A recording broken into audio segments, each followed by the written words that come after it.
Bienvenue dans ce deuxième module. Maintenant qu'on a posé les bases mentales dans le module précédent, il est temps de comprendre le terrain sur lequel tu vas évoluer. Parce que tu ne peux pas prétendre devenir un bon joueur si tu ne sais pas où se joue le match. Et ce terrain, c'est ce qu'on appelle les marchés financiers. Un marché financier, c'est tout simplement un espace, physique ou numérique, où s'échangent des actifs. Ces actifs peuvent être des devises, des actions, des indices boursiers, des matières premières comme l'or ou le pétrole, ou encore des crypto-monnaies.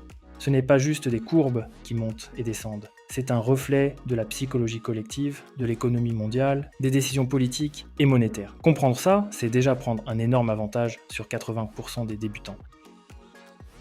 On va classifier tout ça. Pour simplifier, tu as 5 grandes familles d'actifs que tu peux trader. Premièrement, on a le Forex, c'est le marché des devises. Tu trades des paires comme l'euro contre le dollar américain ou le livre sterling contre le yen japonais. C'est l'un des marchés les plus liquides et accessibles. Deuxièmement, on trouve les indices boursiers, comme le Nasdaq, le DAX ou le S&P 500. Tu trades ici une moyenne de plusieurs actions. C'est un indicateur de la santé économique.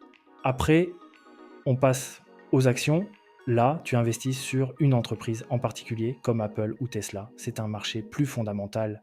Quatrièmement, les crypto-monnaies, on trouve le Bitcoin, Ethereum, Solana, un marché jeune, ultra volatile et très émotionnel. Dernièrement, on a les matières premières comme l'or, le pétrole et l'argent. Ces actifs sont liés au contexte géopolitique, macroéconomique et aux réactions de marché. Chaque catégorie a son langage, sa dynamique, ses horaires, ses pièges, et plus tu les connais, mieux tu pourras t'y positionner intelligemment. Prenons un petit instant pour comparer les grandes familles de marché, histoire de mieux comprendre leur comportement et ce qu'ils exigent de nous en tant que traders. Commençons par le Forex. C'est un marché ultra liquide, ouvert 24 heures sur 24, 5 jours sur 7. Il est très réactif aux décisions des banques centrales, aux taux d'intérêt et aux annonces macroéconomiques. Autrement dit, si la Fed éternue, l'euro ou le dollar peut s'envoler ou chuter dans la minute. Les indices, eux, sont beaucoup plus techniques. Ils ont tendance à réagir avec force aux grandes nouvelles économiques, en particulier celles qui viennent des États-Unis, un rapport NFP ou une annonce sur les taux, et tu peux avoir des mouvements violents, quasi instantanés. Du côté des actions, c'est une autre ambiance. Elles sont souvent plus lentes, plus stables à court terme, mais elles nécessitent une vraie lecture fondamentale. Bilan d'entreprise, résultats trimestriels, actualité interne. C'est un trading plus ciblé, plus analytique. Les crypto-monnaies sont un monde à part. Elles sont actives 24 heures sur 24, très sensibles à la psychologie collective, aux effets de foule et aux rumeurs. Une rumeur sur Twitter peut suffire à faire bouger le marché de 10% en une heure. C'est à la fois excitant et dangereux. Enfin, les matières premières sont un croisement entre tout ça. Elles réagissent à la fois aux fondamentaux macroéconomiques, aux données techniques et à l'émotion du marché. L'or, par exemple, est un actif refuge. Il monte souvent quand le dollar faiblit ou quand les taux réels chutent. Il est très lié à l'incertitude économique.